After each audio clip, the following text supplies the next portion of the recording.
ভারতীয় cricket control বোর্ডের বিরুদ্ধে নজিরবিহীন রায় সুপ্রিম কোর্টের। বোর্ড সভাপতি পদ থেকে সরিয়ে দেওয়া হলো অনুরাগ ঠাকুরকে, সচিব পদ থেকে অপসারিত অজয় শিরকে শাস্তির মুখেও পড়তে পারেন অনুরাগ। রাজ্য ক্রিকেট সংস্থাগুলিকেও লোধা কমিটির সুপারিশ মানার নির্দেশ দেশের সর্বোচ্চ আদালতের। সুপ্রিম ধাক্কায় বেসামাল ভারতীয় ক্রিকেট কন্ট্রোল বোর্ড।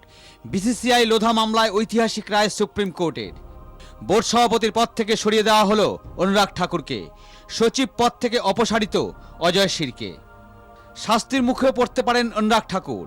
আদালতে মিথ্যা হলফনামা দেওয়ার অভিযোগে সর্বোচ্চ আদালত অনুরাগ ঠাকুরের কাছে জানতে চেয়েছে তার বিরুদ্ধে কেন আদালত অবমাননার অভিযোগ আনা হবে না।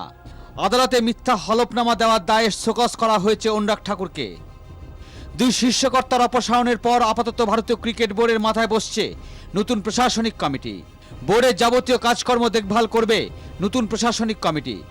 অ্যামিকাস কুরিয়ান, গোপাল সুব্রমণিয়াম এবং ফলি নারিমানকে দায়িত্ব দেওয়া হয়েছে নতুন প্রশাসনিক কমিটি বেছে দেওয়ার জন্য। এর পাশাপাশি দেশের সর্বোচ্চ আদালত তার রায় কঠোর হুঁশিয়ারি দিয়েছে রাজ্য সংস্থাগুলোকেও। ভারতীয় ক্রিকেট কন্ট্রোল বোর্ডের অধীনস্থ সমস্ত রাজ্য ক্রিকেট সংস্থাকেও লোধা কমিটির সুপারিশ মানতে হবে। যারা মানবেন না তাদের তৎক্ষণাৎ সরে যেতে হবে। বিসিসিআইয়ের অধীনস্থ সমস্ত রাজ্য ক্রিকেট সংস্থার কর্তাদের লোধা কমিটির সুপারিশ মানার ক্ষেত্রে মুচলেখা দিতে হবে।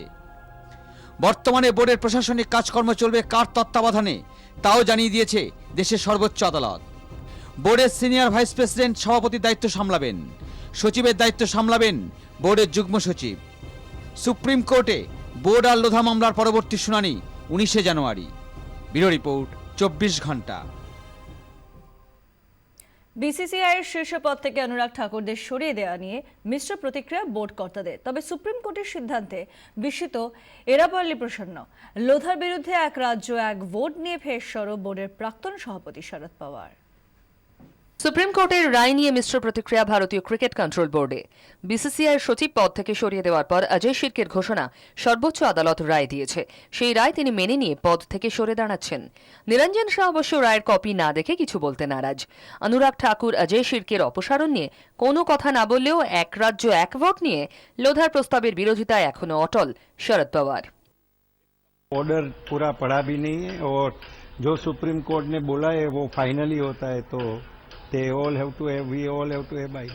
Mumbai Cricket Association is the association which has won the Ranji Trophy 44 times out of 46 and provided practically most of the eminent players to India. Yes, sir. And also provided excellent infrastructures in the country. So, decision to keep Bombay away is it's very painful decision for all cricketers and cricket-loving people from Bombay. Board কর্তারা মুখে কুলুপ আঁটলেও অনুরাগদের অপসারণে বিস্মিত প্রাক্তন spinner এরাপল্লী প্রসন্ন। Bureau report, 24 ঘন্টা।